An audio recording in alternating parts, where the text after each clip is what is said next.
সাংবাদিক বন্ধু বান্ধৱীসকল, আজি মৰিগাঁও জিলাৰ বাবে এটা অতি গুৰুত্বপূৰ্ণ দিন। জাগিৰোড আৰু মৰিগাঁওক সংযোজিত কৰি নিৰ্মীয়মান জাগিভকত গাঁৱৰ যিখন দলং তাক আজি আমি সম্পূৰ্ণ কৰিব পাৰিলোঁ আৰু মৰিগাঁও জিলাবাসী ৰাইজৰ বাবে আজি আমি উৎসৰ্গা কৰিলোঁ। এই দলংখন নিৰ্মাণত ৭৩ কোটি টকা ব্যয় কৰা হৈছিল আৰু এই দলংখনে মৰিগাঁও আৰু জাগিৰোডৰ মাজত যি সংযোগ ব্যৱস্থা তাক বহুগুণে বৃদ্ধি কৰিব।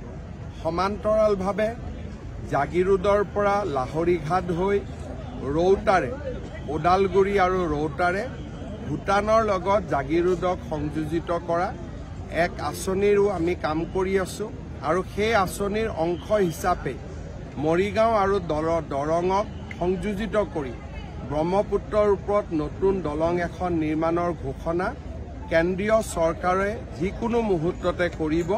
তাৰ প্ৰক্ৰিয়া ইতিমধ্যে দ্ৰুত গতিত আগুৱাই আছে। আজিৰ দিনটোতে নামৰূপত ভাৰত চৰকাৰে 12 লাখ মেট্ৰিক টনেৰে নতুনকৈ এটা সাৰ কাৰখানা নিৰ্মাণৰ কথাও ঘোষণা কৰিছে। আমাৰ ৰাজ্যখনৰ জীৱনলৈ এক বিশাল পৰিৱৰ্তন আৰু সম্ভাৱনাই অপেক্ষা কৰি আছে। মই অসমবাসী ৰাইজক আন্দোলন বিবৰ্জিত, হিংসা বিবৰ্জিত এটা পৰিৱেশৰ মাজেৰে আমাৰ ৰাজ্যখনক আগুৱাই লৈ যাবলৈ আহ্বান জনাইছোঁ। কেন্দ্ৰীয় বাজেটে আমাৰ অসমবাসীৰ বহুদিনীয়া আকাংক্ষা পূৰণ কৰিলে। ডিব্ৰুগড়ক দ্বিতীয় ৰাজধানীৰ কথা আমি ঘোষণা কৰিছিলোঁ। এতিয়া ডিব্ৰুগড়ৰ নামৰূপত প্ৰায় 14,000-15,000 কোটি টকাৰে সাৰ কাৰখানা নিৰ্মাণ হ'ব। ৰাজ্য চৰকাৰে তাৰ 40% পুঁজি ব্যয় কৰিব, কেন্দ্ৰীয় চৰকাৰে 60% পুঁজি ব্যয় কৰিব।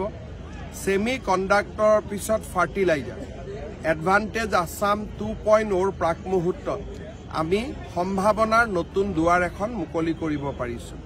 আয়কৰৰ সীমা 12 লাখ টকালৈ বৃদ্ধি কৰি প্ৰধানমন্ত্ৰী নৰেন্দ্ৰ মোদী আৰু বিত্তমন্ত্ৰী নিৰ্মলা সীতাৰমণে মধ্যবিত্ত ৰাইজক লৈ এক অজস্ৰ সকাহ কঢ়িয়াই আনিলে।